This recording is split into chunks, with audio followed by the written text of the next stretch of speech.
बहुत स्वागत है जनता टीवी में और आप देख रहे हैं हमारे साथ हरियाणा बजट स्पेशल। अब ये शाम से दौर चल रहा है। बजट पेश किया है मनोहर लाल जी ने, जो मुख्यमंत्री भी है और बतौर फाइनेंस मिनिस्टर ये बजट पेश किया। ये तीसरा बजट है उनका बतौर फाइनेंस मिनिस्टर, बतौर मुख्यमंत्री। हालांकि ये दूसरा टेन्योर है उनका सरकार में। इसके पहले कैप्टन अभिमन्यु हुआ करते थे फाइनेंस मिनिस्टर।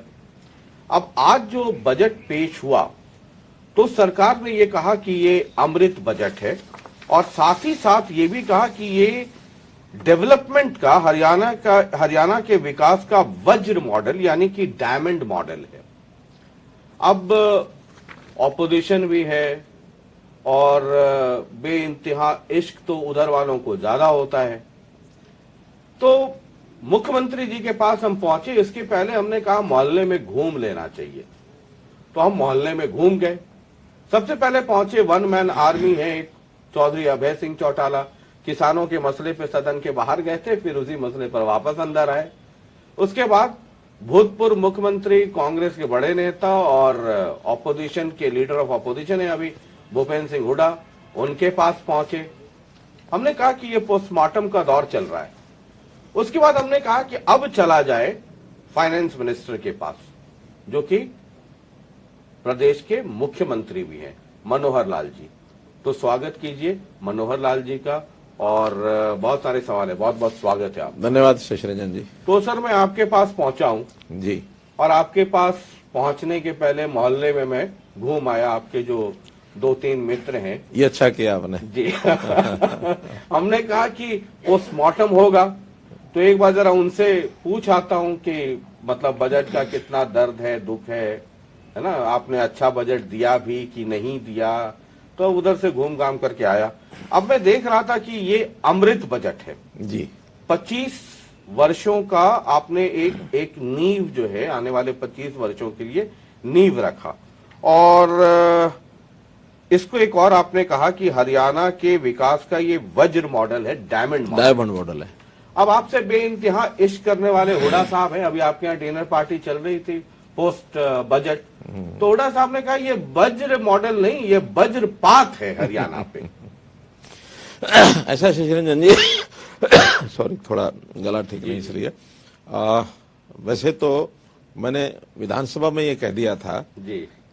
अभी बजट तो आज पेश किया मैंने, कल ही ये जब विषय आया तो मैंने कहा कि मुझे मालूम है मेरे बजट पेश करने के बाद विपक्ष क्या कहने वाला है, वो रटी रटाई बातें सब होंगी और वो उसमें से ये बेकार है, ये खराब है, ये वज्रपात है, ये कुछ इसमें कोई दिशाहीन है और केवल आंकड़े की कलाबाजी है। तो ये सब हर बार ये कहते हैं और इस बार भी वही कहेंगे। इनके अलावा इनके पास कोई तर्क संगत बात कहने के लिए नहीं है। और इस विषय को जब मैंने पहले बताया और वही बातें आज तो आपने जाके पूछी हैं, मैंने तो पहले ही बता दी थी और उस नाते से आपको लगता है कि वो बातें उन्होंने कही होंगी। बड़ा स्वाभाविक है, कभी भी विपक्ष का आदमी सत्ता पक्ष के किसी भी बात को, अच्छी बात को कभी उसकी प्रशंसा नहीं करेगा। अगर उसको प्रशंसा करनी होती तो विपक्ष का ही क्यों बनता। तो ये तो मान लीजिए चलिए ऑन रिकॉर्ड सदन में, मीडिया में, कैमरे पे तो ये कहना है, समझ सकते हैं राजनीतिक मजबूरियां भी रहती हैं।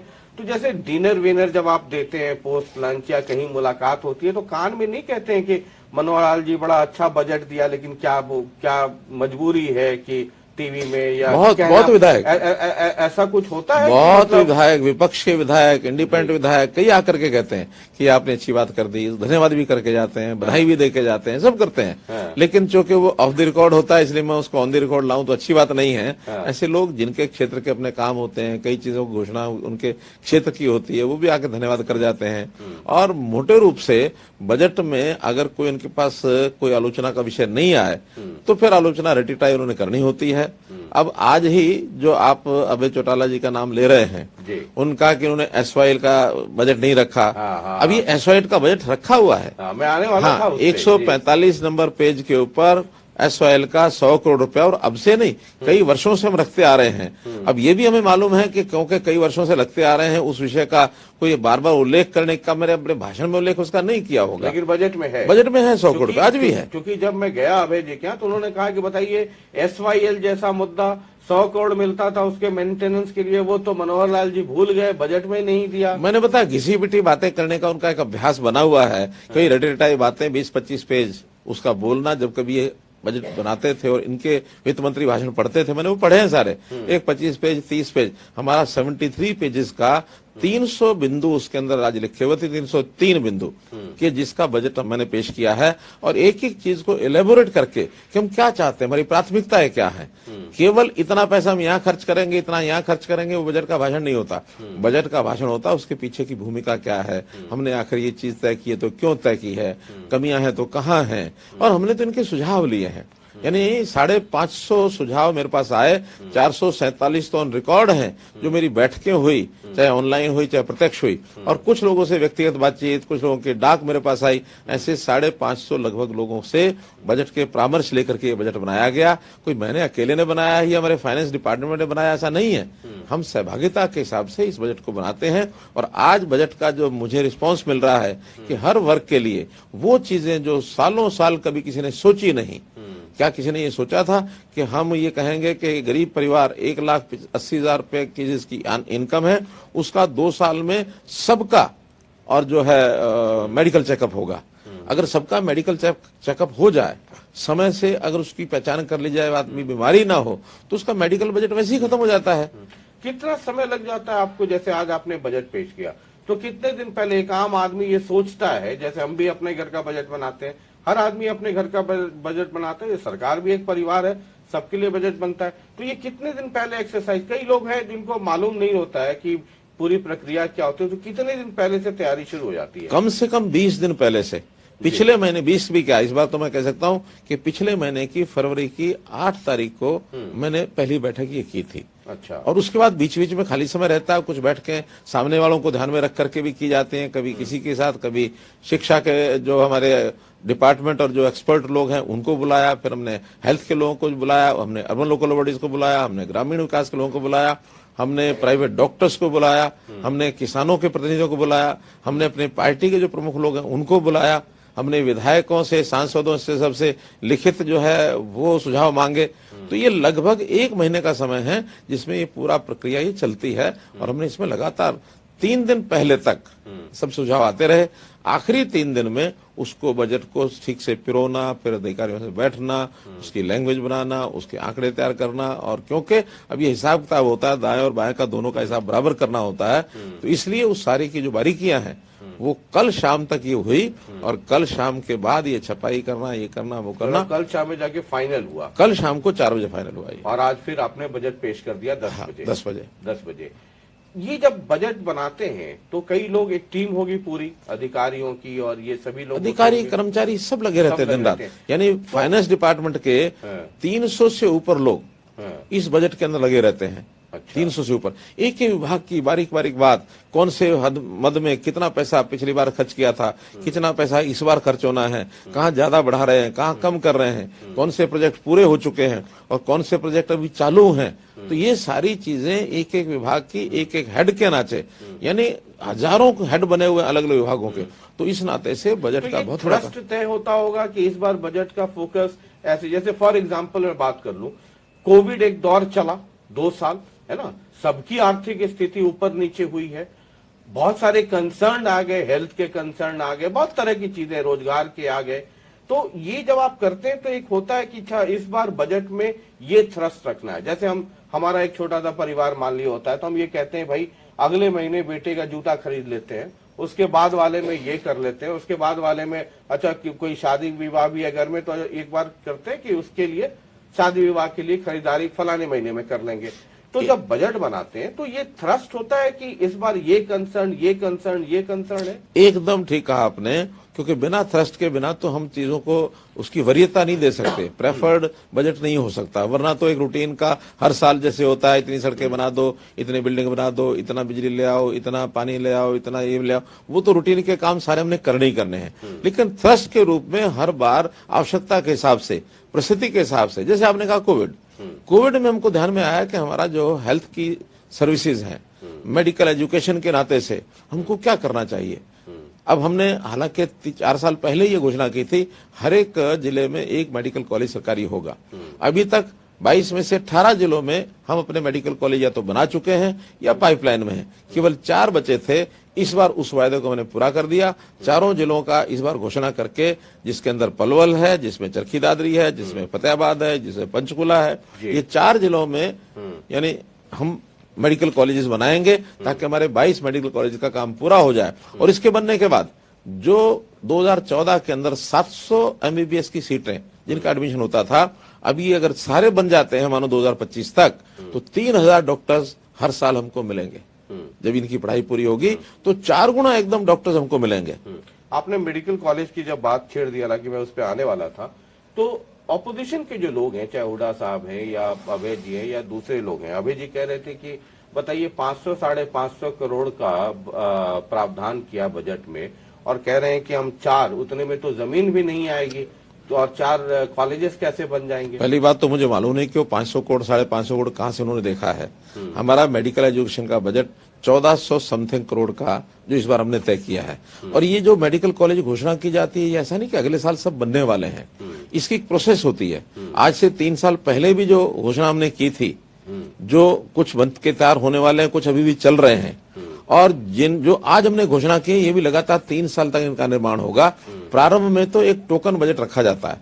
टोकन बजट के बाद फिर उसका हर वर्ष रिवाइज्ड बजट आता है, उसका जो सप्लीमेंट्री आता है, उसके अंदर ये सारी एडजस्टमेंट होती है, किस गति से कौन सा काम चल रहा है। सामान्यतः नियम है, जो भी ऐसे निर्माण के काम होते हैं उसमें 2.5 गुना काम यानी जो करना होता है, 40% इस साल रखना होता है, 60% आगे 2 साल के अंदर चलता है। इसलिए प्रारंभ में जो बजट होता है वो प्रारंभिक कामों के लिए होता है, बाद में लगातार उसको आगे बढ़ाया जाता है। पिछले जो बजट यानी काम चल रहे होते हैं उसका बजट अब जो काम होगा इस साल होता है। जिस साल में जितना खर्च होना होता है उतना ही पैसा उसमें रखा जाता है। मैं बजट की कॉपी देख रहा था, उसमें आपने लिखा है कि कैथल, सिरसा और यमुनानगर में नए मेडिकल कॉलेज की स्थापना आरंभ, और दूसरा लिखा कि जींद, भिवानी, महेंद्रगढ़, सिरसा, यमुनानगर, पलवल, चरखी दादरी, पंचकुला और फतेहाबाद में मेडिकल कॉलेजों के साथ साथ नर्सिंग कॉलेज भी शुरू किए जाएंगे निर्णय। तो ये मतलब ये 4 में काम शुरू हो रहे हैं या ये बाकी 3 इधर है, कई सारे इधर है? ये थोड़ा कंफ्यूजिंग है। नहीं, मैं बताता हूँ। एक तो मेडिकल कॉलेज की स्थापना होती है। मेडिकल कॉलेज में एमबीबीएस के डॉक्टर्स तैयार होते हैं। इस बार हमने ये तय किया कि जितने मेडिकल कॉलेज हमारे नए अभी बन रहे हैं या आगे बनेंगे, उसमें अनिवार्य रूप से नर्सिंग कॉलेज भी खोला जाएगा। इससे पहले ये प्रथा नहीं थी, क्योंकि आज नर्सिंग की बहुत बड़ी आवश्यकता है। नर्सिंग और अन्य पैरामेडिक्स के जितने भी आवश्यकता है, उसकी ट्रेनिंग भी बहुत जरूरी है। आज हम देखते हैं कि नर्सिंग के नाते से हमारे नर्सेज जो है बहुत से साउथ इंडिया से आती हैं, और नर्सिंग के कोर्स के बाद तो रोजगार के नाते हमारी जो नर्स सीखने वाली बहनें हैं वो विदेश में भी जाती हैं। केरल की बहुत बड़ी नर्सिंग स्टाफ जो है विदेश के अंदर जाके काम कर रहा है। ना मेडिकल की व्यवस्था सुधरेगी, हेल्थ सर्विसेज, और अगर कोई विदेश में भी जाना चाहेगा तो उसको भी हम भेजने के लिए तैयार करेंगे। नर्सिंग का जो स्टाफ है वो कैसे हमारा बढ़े, इसके लिए चिंता की गई। ठीक है। आपने अमृत बजट लिखा, शुरुआत जो मैंने शुरू किया तो पहले ही गोल किया मैंने अमृत बजट। फिर मैंने देखा 25 सालों में प्रदेश के विकास को तेज गति प्रदान करने का आधार भी बनेगा, यानी आप उसकी नींव की बात कर रहे हैं। और दूसरा, बजट में इजाफा 15.6%, जो लेकिन इस पे मैं बाद में आऊंगा। एक तो अमृत बजट, आने वाले 25 साल का नींव, और ये हरियाणा का विकास मॉडल यानी डायमंड मॉडल है।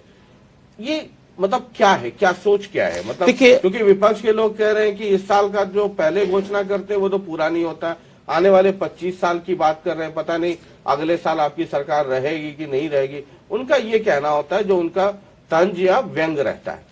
देखिए, 25 साल का कहने का मतलब ये नहीं कि हमने आने वाले 25 साल के सारे जो प्रोजेक्ट्स हैं, खास करके जो निर्माण के प्रोजेक्ट हैं, फिजिकल जो इंफ्रास्ट्रक्चर के हैं, वो सारे हमने घोषणा कर दी, ये नहीं है। 25 साल की दिशा का मतलब ये है कि जो व्यवस्थाएं बदल रहे हैं, जो समाज के अंदर जितनी कमियां हैं उनको दूर करने के लिए कुछ ऐसे विषय समाज के सहूलत के, समाज के सर्विसेज के, सेवा के, उनके काम के लिए हम आगे बढ़ रहे हैं। जैसे मसलन शिक्षा है। अब ये शिक्षा का जो बजट तय किया जाता है, हम एक दिशा में आगे चलने के लिए उस दिशा को बनाया जाता है। हमने पिछले साल इसके अंदर मॉडल संस्कृत स्कूल के खोलने की एक प्रारंभ किया। ये देखने के लिए कि भी जनता का किस प्रकार से इसमें रिस्पांस मिलता है, क्योंकि अभी प्राइवेट एजुकेशन की तरफ लोग दौड़ते हैं, क्योंकि महंगी शिक्षा होती है, जो पैसा नहीं खर्च कर सकते वो मजबूरी में सरकारी स्कूलों में आते हैं, ये मालूम है हमको। लेकिन हम क्या अच्छे विद्यालय अपने नहीं बना सकते ताकि पैसे वाला भी हमारे यहाँ आके ही पढ़े? हमने संस्कृत मॉडल स्कूल खोले, 132 स्कूल खुलने के बाद अनुभव ये आया कि वहाँ व्यवस्थाओं को देख करके प्राइवेट जो ऐसे लोग प्राइवेट स्कूलों से भी अपने बच्चों को यहाँ ला रहे हैं। फीस देने के लिए जो फीस दे सकता वो बच्चा भी यहाँ आ रहा है। हमने तुरंत उसको बढ़ाया कि इसको 132 के बाद अगले साल तक 500 करेंगे।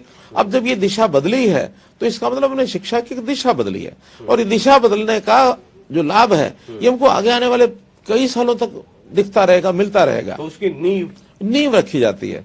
जैसे न्यू एजुकेशन पॉलिसी है, अब न्यू एजुकेशन पॉलिसी में हालांकि केंद्र की पॉलिसी है, लेकिन फिर भी इसमें काम तो हमको करना है। हम जो काम करेंगे, आज जो काम कर रहे हैं वो लगातार उसका लाभ हमको 20-25 साल बाद मिलना है।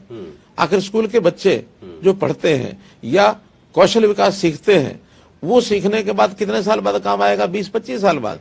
हमारे यहाँ बेटी बचाओ बेटी पढ़ाओ का अभियान चलाया गया, तो बेटियां जो आज बचेंगी वो आज ही उसका कोई परिणाम निकलने वाला ऐसा तो नहीं है, उसका तो परिणाम 25 साल बाद ही निकलना है। एक रफ आइडिया लिया गया 25 साल का, जिससे केंद्र ने अपना बजट तय किया कि 75वां साल है हमारी आजादी का।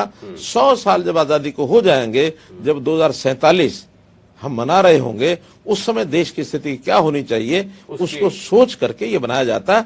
तभी अमृत जो बजट कहा गया है कि 25 साल के बाद हम जो है अपनी एक दिशा में ऐसे हो कि हमारा देश दुनिया में कहीं ना कहीं अच्छे स्थान पर पहुंचे, प्रदेश हमारा देश के बाकी प्रदेशों में कम्पीट करके और अग्रणी स्थान पर रहे, इसलिए 25 साल का अमृत बजट है।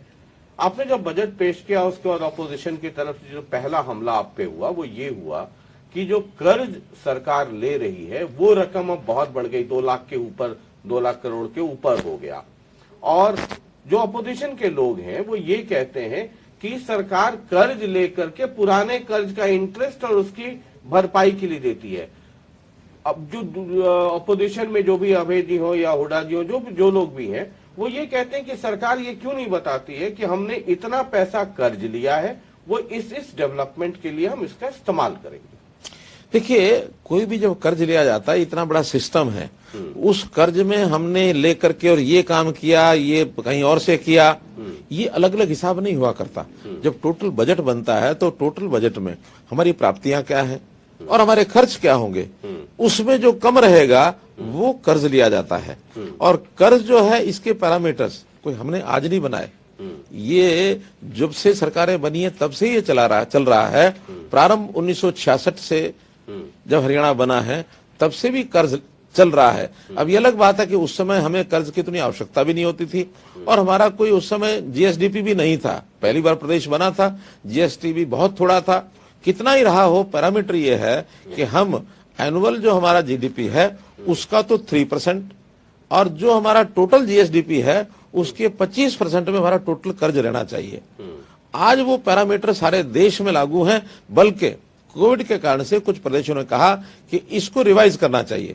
जो पहले 3% था वो 4% किया गया, कुछ कंडीशंस के साथ 5% की भी अनुमति मिलती है, लेकिन सामान्यतः 4% सबके लिए था। हमने तब भी 3% से कम रखा, हम 4 तक नहीं पहुंचे। इस साल में 3.5% की हमको परमिशन है, फिर भी हम अगला जो वर्ष का बजट किया है वो 2.99% तक ही हम सीमित रखेंगे। हम कंट्रोल में रखते हैं, और जो जीएसडीपी बढ़ता है, जितना वो बढ़ेगा उतना हमको कर्ज लेने की सुविधा होगी, हमको लेना ही होगा। कोई भी प्रगतिशील प्रदेश या कोई सरकार या देश इस कर्ज को पैरामीटर के अंदर लेकर के चलता है तो एक अच्छी बात है। इस कर्ज को अगर हम नहीं लेंगे तो हमारी इकोनॉमी में वो जो वृद्धि है वो भी नहीं होगी।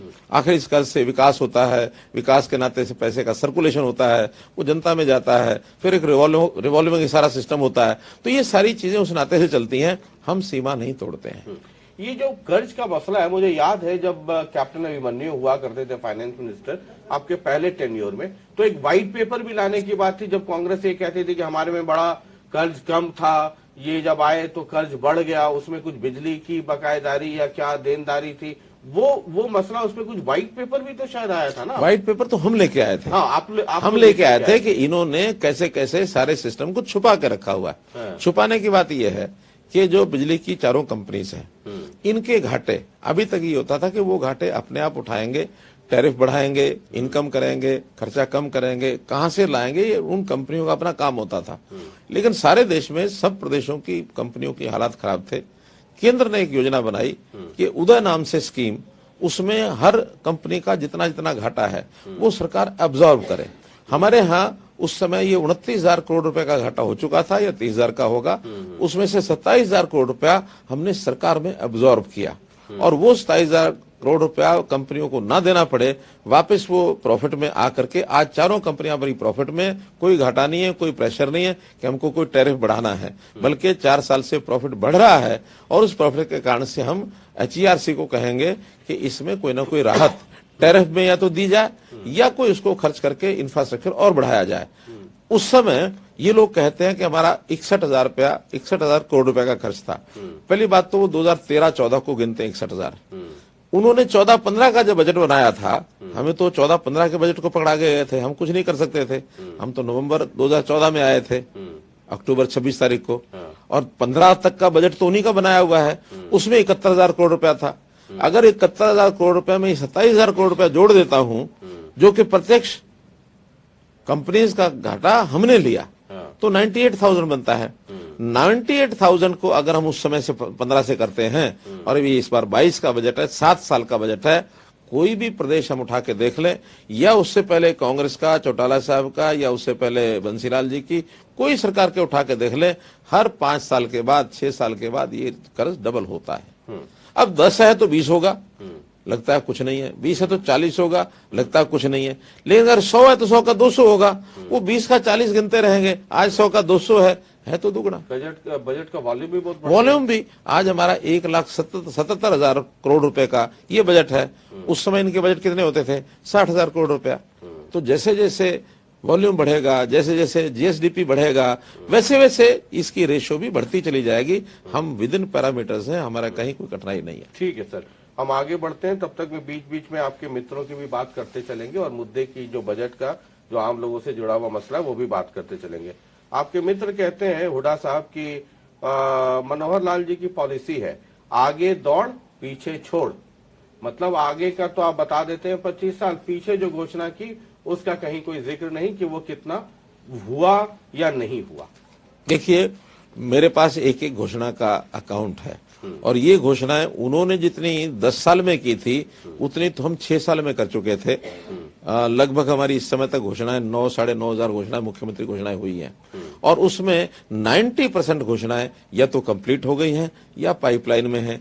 10% घोषणाएं से जरूर हैं जिनकी कठिनाइयां या तो आ गई या फिजिबल नहीं हुई। कहीं जमीन के झगड़े हैं, जो कहते हैं कि हमने कोई एक प्रोजेक्ट के लिए इस जमीन पर ये काम कर दो, हमारे से घोषणा करा ली, बाद में किताबों में, कागजों में लगा कि हाँ वो तो जमीन ही क्लियर नहीं है, लिटिगेशन में है।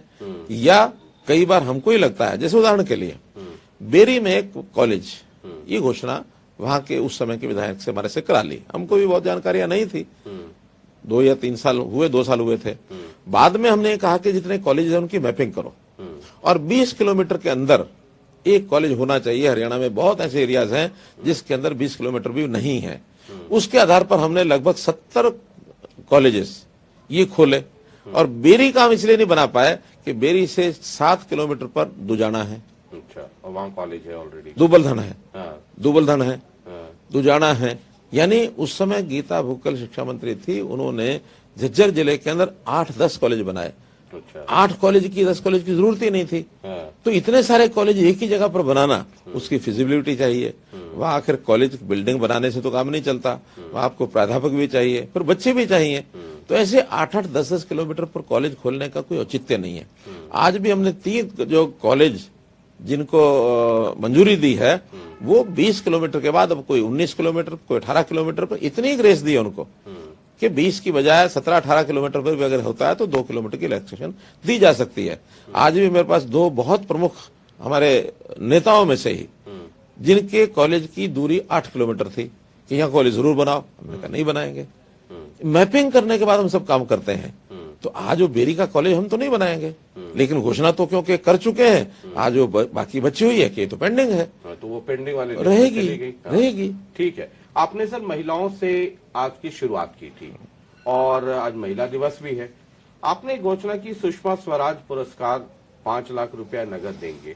इसको लेकर के क्लैरिफिकेशन ये चाहिए, क्योंकि कई लोग ये कह रहे हैं कि ये जो सुषमा स्वराज पुरस्कार है, ये क्या स्टेट लेवल की महिलाओं के लिए है या नेशनल, इंटरनेशनल, या सभी को मिला करके? हरियाणा के अंदर की महिलाएं जो भी पैरामीटर उसके तय किए जाएंगे, अभी तो आज घोषणा हुई है, डिपार्टमेंट इसके पैरामीटर तय करेगा, लेकिन जिसको कहना चाहिए best women in the social field, Haryana से बाहर से नहीं, क्योंकि ये कंफ्यूजन फैला है नहीं कि ये नेशनल, इंटरनेशनल, ये नेशनल लेवल पर करेंगे तो केंद्र सरकार करेगी। हम तो हरियाणा की महिलाओं में अच्छी महिला, वो अपने प्रोफेशन में अच्छी हो सकती है, वो सोशल वेलफेयर में अच्छी हो सकती है, लेकिन मैंने बताया ना कि उनको एक श्रद्धांजलि देते हुए हमने महिला दिवस के अवसर पर एक पुरस्कार घोषित किया है। अब उसमें बेस्ट महिलाएं किसी भी फील्ड में कैसे निकाली जाएंगी, उसके पैरामीटर तय करेंगे और देंगे। रूट्स हरियाणा में होना चाहिए। हाँ। रूट्स हरियाणा में होना चाहिए। तो एक कृषि में आपका मैं पढ़ रहा था, बजट आपका सुना भी मैंने, कि किसानों को किराए पर मशीनें उपलब्ध कराने हेतु 5 मशीन बैंक केंद्रों की स्थापना की जाएगी। ये क्या है? देखिए, ये बागवानी के लिए मशीन बैंक केंद्र तो अब तक शायद ये नई चीज है या पता नहीं है पहले से? एक मोटा डिपार्टमेंट की ओर से एक आइडिया निकल करके आया कि बागवानी के लिए अभी जो मशीनों की जरूरत होती है वो कुछ बड़ी मशीनें होती हैं, और वो बड़ी मशीनें बागवानी के किसान खरीद नहीं पाते हैं। तो ऐसे 5 सेंटर्स बनाए जाएंगे, उन 5 सेंटर्स पर वो मशीनें उपलब्ध कराई जाएंगी, और उनकी आवश्यकता जो होगी तो उनको वहां से उपलब्ध कराया जाएगा, उस बागवानी के लिए उपयोग करें और वापस ला करके वहां रखें। मतलब किसान उसको ले जाएंगे, इस्तेमाल करेंगे। ये गवर्नमेंट की तरफ से ये मतलब मशीनें भी खरीदी जाएंगी। हाँ, मशीनें खरीदी जाएंगी, मशीन बैंक बनेगा। ये मशीन बैंक बनेगा। किसान जो जिनको जरूरत है वो आकर के अपना काम करेंगे, वापस लाएंगे, फिर वापस ला करके, क्योंकि वो बहुत महंगी मशीनें होती हैं जो बागवानी के लिए काम आती हैं। हर किसान अपनी खरीद नहीं सकता और हर छोटा एंटरप्रेन्योर भी उसको ले नहीं सकता। तो इस प्रकार की कुछ मशीनों का उन लोगों का एक ऐसा योजना है, उस योजना के अंतर्गत ये 5 मशीन बैंक बनाए जाएंगे। ठीक है।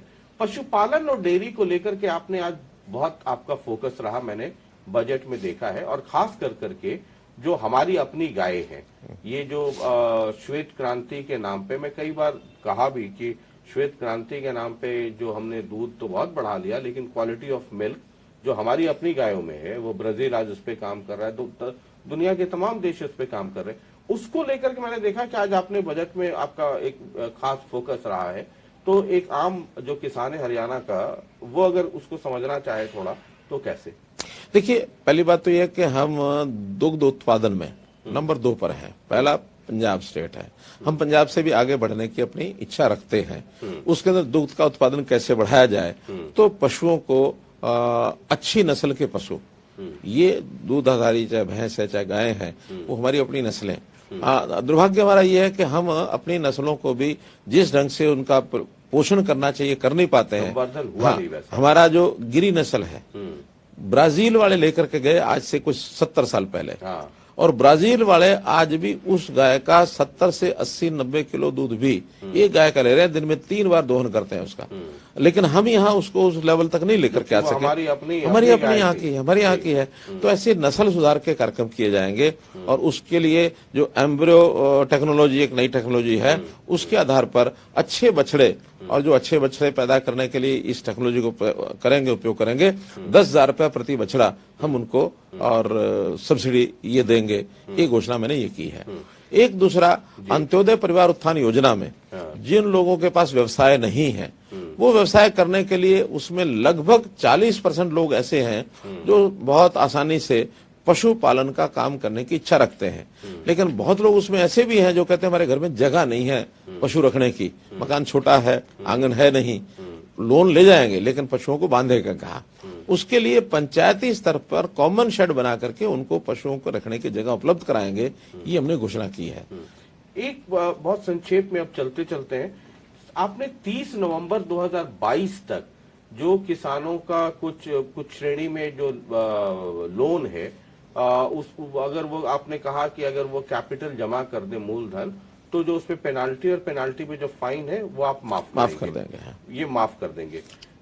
दूसरा एक सवाल ये है कि एजुकेशन में आपने ये कहा है कि 10वीं और 12वीं 10वीं से 12वीं तक के सभी विद्यार्थियों को कनेक्टिविटी के साथ टैबलेट देंगे। लेकिन पिछली बार आपने 8वीं से 12वीं तक कहा था कि वो मिलेगा, लेकिन शायद वो लगता है कि इम्प्लीमेंट हो नहीं पाया। देखिए वही योजना है, लेकिन हमने जब सारा ये पता किया है तो इतनी बड़ी मात्रा में कोई कंपनी हमको 10 लाख के आसपास टैबलेट देने के लिए तैयार नहीं है। अच्छा। अब हमने जब टेंडर किया तो टेंडर में एक कंपनी जो सैमसंग की कंपनी है उनका हम 5 लाख दे सकते हैं। अब 5 लाख दे सकते हो तो हमने ऊपर की क्लासों का इस बार लिया है, 12वीं 11वीं और 10वीं। इस साल ये देंगे, अगले वर्ष उसमें से एक कक्षा हमारी कम हो जाएगी और अगली नेक्स्ट 2 कक्षाएं और लेकर के फिर इसको 9वीं भी जोड़ेंगे, फिर उसका अगले वर्ष एक कक्षा और जोड़ेंगे।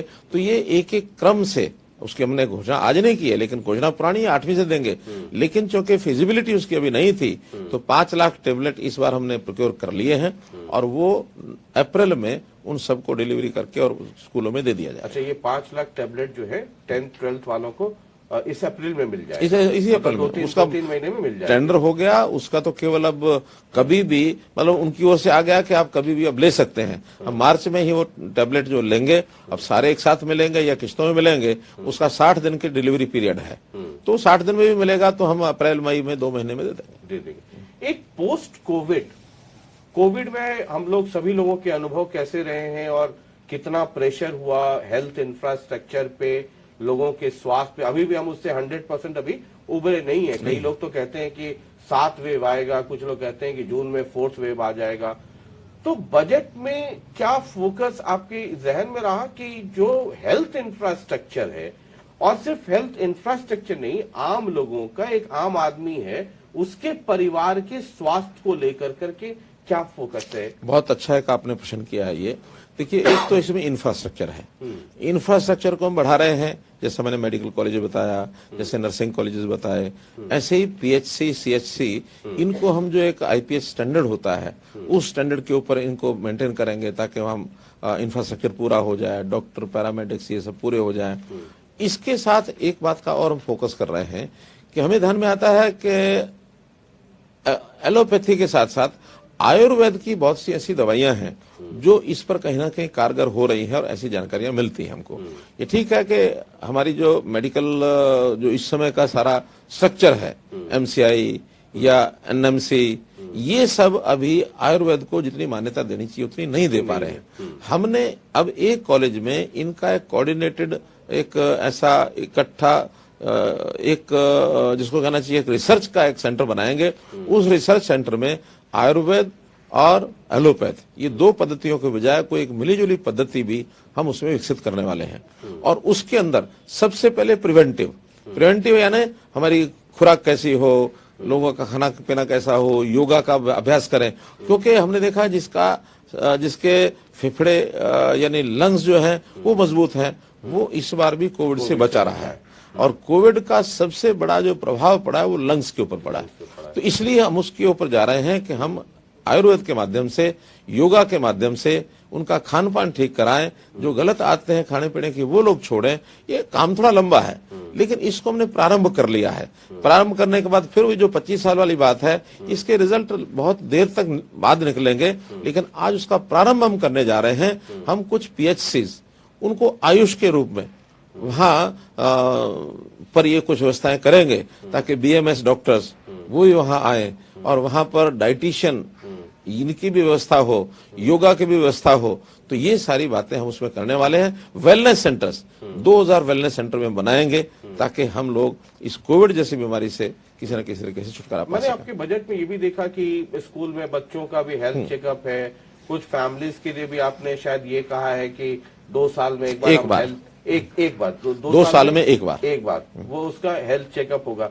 ये सब पोस्ट कोविड ही ये विचार उसी में से आया है। ये विचार उसी में से आया है कि अगर थोड़ा सा रेसिस्टेंस पावर जिसको क्या शब्द कहते हैं कि उसका इम्यूनिटी स्ट्रांग अगर हो जाती है तो फिर कहीं ना कहीं इस बीमारी से बचने में हमको सहयोग होगा। इसके साथ साथ बहुत सारी बीमारियों से बच पाएंगे। ये सर हम अगले इस पर आ जाते हैं, ये रोजगार का मसला है।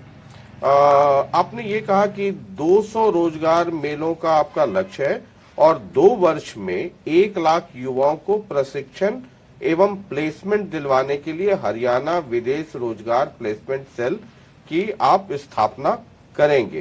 तो और पहले तो ये दो अलग अलग चीजें हैं, अलग-अलग चीजें हैं, अलग-अलग चीजें। हाँ। जी। पहली बात तो है कि जो मेलों का विषय है वो हम मुख्यमंत्री अंत्योदय परिवार उत्थान योजना उसके अंतर्गत मेले, ये पहला एक राउंड हो गया था दिसंबर में, दूसरा राउंड अभी चल रहा है, 17 मार्च तक होगा। जिन परिवारों की आय 1,80,000 से नीचे है, उनका कोई भी एक परिवार, अभी 1 लाख तक बुलाया हमने, 1 लाख तक के जो परिवार हैं उनका कोई भी एक नौजवान परिवार में नहीं है तो कोई बड़ी आयु का व्यक्ति या कोई महिला, जो काम वो कर सकती है उसकी काउंसलिंग होती है, बैंक्स आते हैं उनको लोन देते हैं, प्राइवेट इंडस्ट्री भी वहां आती है, उनकी आवश्यकता पूर्ति होती है वो उसमें लेते हैं। तो हम इसमें उस संख्या को बढ़ा रहे हैं। पिछले मेलों का परिणाम ये है कि 38,000 लोगों को उनके सैंक्शन हो गए, लोन आदि कम या स्किलिंग के काम, ये सब। अब ऐसे ही हर महीने 2 महीने बाद ये सारे कैंप हम लगाते रहेंगे और इसके अंदर लोगों को रोजगार कैसे दिया जाए ये करेंगे। फिर है हमने जो एक कौशल रोजगार निगम ये बनाया है। कौशल रोजगार निगम में जो लोग अपने आप को दर्ज करेंगे, जो बेरोजगार हैं, उनके लिए हम मेले लगाएंगे और जो इंडस्ट्री के लोग हैं या तो वो आकर के उनको कोई ना कोई काम देंगे या उनको कौशल विकास के माध्यम से कोई काम सिखाएंगे, ट्रेनिंग देंगे और ट्रेनिंग दे करके उनको इस अपने ही प्रदेश में उन लोगों की नौकरी मिले। तो 1 लाख का हमारा टारगेट वो है। 1 लाख हमारा टारगेट है विदेश का।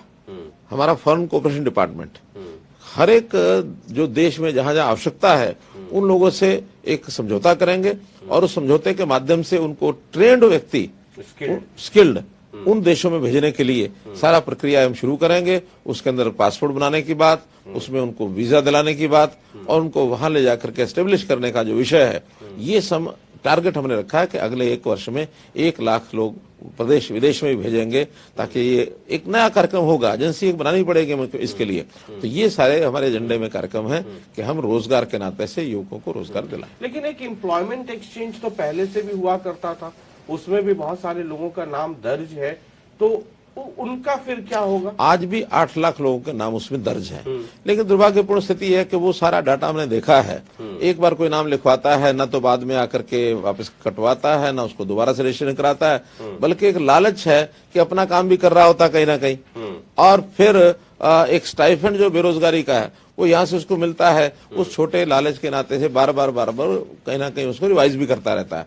उसके बदले में अब हमने सक्षम युवा स्कीम बनाई है और सक्षम युवा स्कीम में 100 घंटे 1 महीने में काम के बदले, जैसे पोस्ट ग्रेजुएट्स 9,000 रुपये हम देते हैं, ग्रेजुएट को 7,500 रुपये देते हैं, अब उसमें मैट्रिक भी हम शुरू करने वाले हैं, ताकि अगर 100 घंटे काम करेगा तो इसका मतलब बेरोजगार है और उसको फिर ये 1,500-2,000 रुपया स्टाइफंड की बजाय उसको 100 घंटे काम के बदले में 9,000 से 7, 7.5 या 6 जो भी देने होंगे उतना पैसा भी बढ़ जाएगा। 100 घंटे तब तक वो काम करेगा जब तक उसको नियमित काम नहीं मिल जाता। इसलिए उस एक्सचेंज को, एम्प्लॉयमेंट एक्सचेंज को उसके अंदर मर्ज कर देंगे। ठीक है सर, एक अब संक्षेप में चलते हैं। 300 किलोमीटर नई सड़क बनाने की आपने बात की और 6,000 किलोमीटर सड़कों के सुधारीकरण का लक्ष्य रखा है। उसी में आपने कहा कि 22 रेलवे ओवरब्रिज और वाहन अंडरपास बनाने का लक्ष्य है। अभय जी का कहना है कि इसमें फिर हरियाणा सरकार का क्या रोल है, मनोहर जी का क्या रोल है, मनोहर लाल जी का क्या रोल है? ये सब तो जो आरओबीज बनते और ये सब है तो केंद्र का पैसा है, तो केंद्र के पैसे को अपने बजट में और अपनी उपलब्धि में शामिल कर लेते हैं। देखिए, इसमें मुझे इतना ही कहना है कि हमारे अभय चौटाला जी को तो कभी बजट बनाने का, ना कभी बनाने का, ना कभी उसमें कुछ भागीदारी करने का मौका मिला है। हाँ, अगर ये विषय भूपेंद्र सिंह हुड्डा उठाते या उनके कोई पूर्व वित्त मंत्री वो उठाते, तब तो समझ में आता है कि हाँ क्या व्यवस्थाएं होती हैं। केंद्र की और प्रदेश के इस विकास के कामों में एक साझेदारी होती है और साझेदारी में तय होता है कि किस प्रोजेक्ट में कितना पैसा किसने लगाना है। रेलवे के जितने प्रोजेक्ट्स हैं, पहले तो कभी जमीन भी रेलवे खरीद लेती थी, आज तो हमारी डिमांड पर अगर कोई काम कराते हैं तो पहले वो कहते हैं जमीन आप फ्री दो, हमारी डिमांड के ऊपर जाएगा तो फ्री मांगेंगे। बाद में उसके ऊपर जो कॉस्टिंग भी आती है उसका भी 50% ले लेते हैं। जब ये सारी बातें होने लगी थी तो एक नया प्रावधान भी आया था, जब सुरेश प्रभु जी रेल मंत्री होते थे, कि एक ज्वाइंट वेंचर बनाया जाए स्टेट का और रेलवे विभाग का, हमने हरियाणा के सरकार ने और रेलवे विभाग के साथ ज्वाइंट वेंचर भी बनाया हुआ है। जो प्रोजेक्ट वायबल नहीं होते हैं आर्थिक दृष्टि से, वो रेलवे उसमें हाथ नहीं डालता है। फिर हम ये कहते हैं कि हाँ, इस प्रोजेक्ट को हम जो है स्टेट का पैसा लगा करके रेलवे को पैसा देंगे और उस ज्वाइंट प्रोजेक्ट को उस जेवी के माध्यम से बनाएंगे, तो पैसा तो प्रदेश का काफी लगता है, ऐसा कि नहीं लगता है। अगर प्रदेश का पैसा नहीं लगता तो आज तक ये सारे बन गए होते, रेलवे ने तो कभी के बना दिए होते। लेकिन ये प्रदेश को जब जब बनवाने होते हैं तब तब रेलवे विभाग को लिख करके देते हैं और उसमें अपना योगदान उसमें करना पड़ता है। ठीक है, एक अगला सवाल ये, आपके बजट में मैं देख रहा था कि सरकारी कार्यालयों में प्रीपेड मीटरिंग सिस्टम लागू करने का निर्णय, ये विद्युत और नवीनीकरण ऊर्जा के उसमें लिखा। तो मैं तो जब भी बजट का करता रहूं तो अब तो जो मान लीजिए, ठीक है, बिजली कंपनियों की स्थिति अलग है, वरना उनके पास जो सबसे ज्यादा देनदारी होती थी वो सरकारी कार्यालय और सरकार से जुड़े हुए जो ऑफिसेज हैं, ये उनका था। तो ये वही दिमाग में है कि उनके यहाँ प्रीपेड कर दो। आपने समस्या का निदान अपने आप बता दिया। समस्या जो थी आपको पता है कि ये सरकारी कार्यालय ही बिजली की कंपनियों को ये अपने बिल नहीं चुकाते हैं, बड़ा रोल है, सबसे चुकाते नहीं है। तो जब ये नहीं चुकाते हैं तो हमने यही कहा कि सबसे पहले इन्हीं के ऊपर जो प्रीपेड मीटरिंग कर दो, ताकि पहले पैसा सरकारी विभाग बिजली बोर्ड को जमा कराएगा और बिजली की जो खपत है वो उसमें से बिल कटता जाएगा। बिजली नई तभी चलेगी जब उसमें पैसा और जमा कराएंगे, वरना सरकारी कार्यालय की बिजली कट जाएगी। सरकारी मतलब जो कार्यालय है वो अपना पहले रिचार्ज कराएं तो पंखा बत्ती जलाएं, वरना अंधेरे में बैठे अपना बैठ करके काम करते रहे। इसी से पब्लिक को भी एक उत्साह मिलेगा, उनको एक प्रेरणा जगेगी कि सरकार ने जब अपनी व्यवस्थाएं ठीक कर ली हैं तो कम से कम पब्लिक में भी डिफॉल्ट होने की जो वृत्ति है उसके ऊपर चेक लगेगा। आपने जिक्र किया 5569 गाँव में 24 घंटे बिजली। भूपेंद्र सिंह हुड्डा बैठे थे, उनके बगल में और भी कई लोग बैठे थे। हमने कहा कि ये देखिए घोषणा है कि 24 घंटे बिजली मिल रही है, बाकी में भी 2022-23 तक कर देंगे। तो उनमें से कुछ लोग कहें कि जरा पूछे कि गुड़गांव में कितनी देर बिजली रहती है, वहां तो 5-5, 6-6 घंटे का कट लगता है। 24 घंटे बिजली रहती है। गुड़गांव का एक भी गांव बताएं कि जहाँ 5-6 घंटे बिजली का कट रहता है, एक भी। फॉल्ट हो गया, ट्रिपिंग हो गई, एक अलग विषय है। हाँ, लेकिन पूरे गुड़गांव जिले में सब गांव के अंदर 24 घंटे बिजली जाती है। कोई गांव ऐसा नहीं है जब 5-6 घंटे ट्रिप होता। 10 जिले ऐसे हमारे कंप्लीट हो चुके हैं जिसके अंदर कोई बिजली जाती नहीं है बिल्कुल भी, मैंने 24 घंटे मिलती है। एक किसानों से जुड़ा हुआ मसला है, शायद भूपेंद्र सिंह हुड्डा साहब से भी आपकी बात हुई होगी। ये जो ट्रैक्टर का मसला है 10 साल का, एनजीटी ने कहा कि 10 साल के ऊपर नहीं चलेंगे। उस पे आपने कुछ कहा है कि कोई बिल लाएंगे इस सेशन में या कुछ उस पे बात हो रही है, वो क्या हो रही है? क्योंकि एक बड़ा वर्ग है किसान का और हर किसान के पास एक ट्रैक्टर है, तो वो आपसे जानना चाहेगा कि सरकार क्या कर रही है। हमने उसमें यही कहा है कि ट्रैक्टर को इसमें से छूट मिलनी चाहिए, कि इसको 2025 तक एक बिल लेकर के आ रहे हैं। पहले भी हमने छूट ली थी केंद्र सरकार से, लेकिन वो पीरियड अब खत्म होने वाला है। अब जो है 2025 तक कम से कम जो वाहन है मोटर व्हीकल एक्ट के अंतर्गत जो आते हैं, मतलब 2025 तक क्या होगा? 10 साल, 15 साल, 20 साल ट्रैक्टर, या 2025 तक जितने ट्रैक्टर वो सब चलते रहे? नहीं, उसमें उसका अलग से, यानी कितना उसमें एमिशन होता है, उसका इंजन का काम, क्योंकि विषय ये आता है हर बार के ट्रैक्टर तो ना ज्यादा चलता नहीं है। ट्रैक्टर तो साल भर में इतना भी नहीं चलता जितना बाकी गाड़ियां 3 दिन में चल जाती हैं। इसलिए ट्रैक्टर के इंजन का उतना ज्यादा पोल्यूशन इमिशन नहीं होता है। उसमें कोई एक प्रावधान करना होगा कि वास्तव में ट्रैक्टर अगर कोई इस प्रकार का पोल्यूशन का छोड़ेगा इमिशन, तो उसको कैसे ठीक कराना या उसको प्रतिबंधित करना। केवल उसकी एज के हिसाब से 10 साल में ट्रैक्टर बंद कर दो या 15 साल में ट्रैक्टर बंद कर दो, वो नहीं होना चाहिए।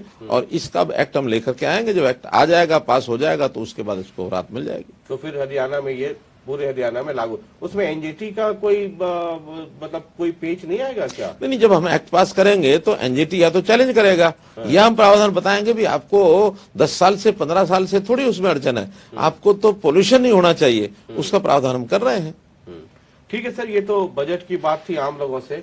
वो 10 तारीख को ढोल नगाड़े, लड्डू, बतासा, गुलाब जामुन, कहीं कुछ, वो तैयारी हो रही है। तो आपका प्रेडिक्शन क्या है? क्योंकि इधर तो यूपी का जो वेस्टर्न यूपी का इलाका हरियाणा से सटा हुआ, उधर बड़ा भाई पंजाब है, वहां भी चुनाव है, इधर उत्तराखंड तो चलिए थोड़ा सा आगे हो जाता है। वैसे इन विषयों में जितनी जानकारी मीडिया के लोगों की, आप लोगों की रहती है, शायद उतनी हमारी नहीं होती है, क्योंकि हम तो अपनी जगह बैठे हैं और आप तो सब जगह घूम के लगाते हैं। फिर भी जो कुछ आप लोगों ने बताया है वही मत लगभग हमारा बन रहा है कि बाकी तो 10 को ही पता है कि उत्तर प्रदेश का सरकार भारतीय जनता पार्टी की निश्चित रूप से बननी चाहिए, मणिपुर की बननी चाहिए, बनेगी उत्तराखंड और गोवा में भी, लेकिन मार्जिन थोड़ा ऊपर नीचे रह सकते हैं, लेकिन दोनों की भी बनेगी।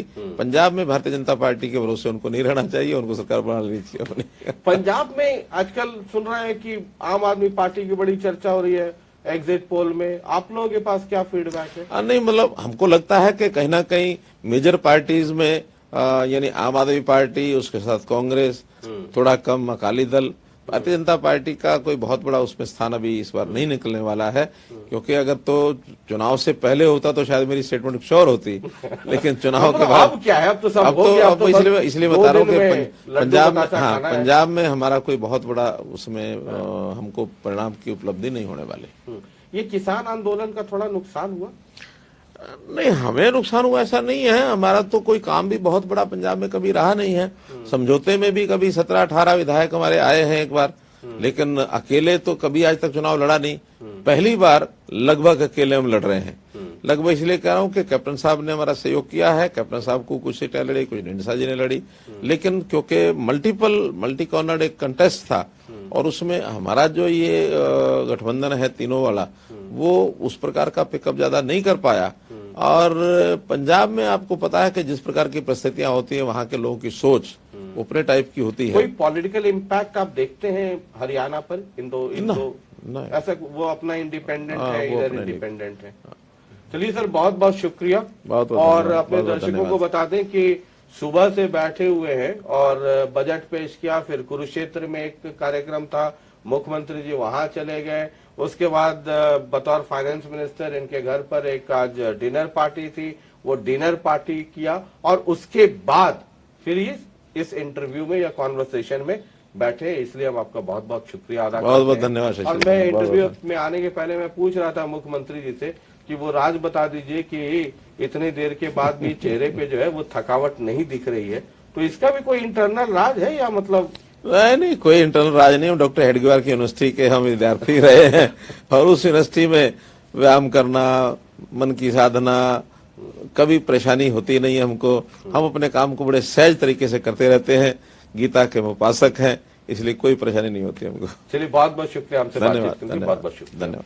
तो आप देख रहे थे जनता टीवी और ये था हरियाणा बजट स्पेशल। बाकी ताजा तरीन खबरों के लिए लगातार देखते रहिए जनता टीवी। बहुत बहुत शुक्रिया, नमस्कार।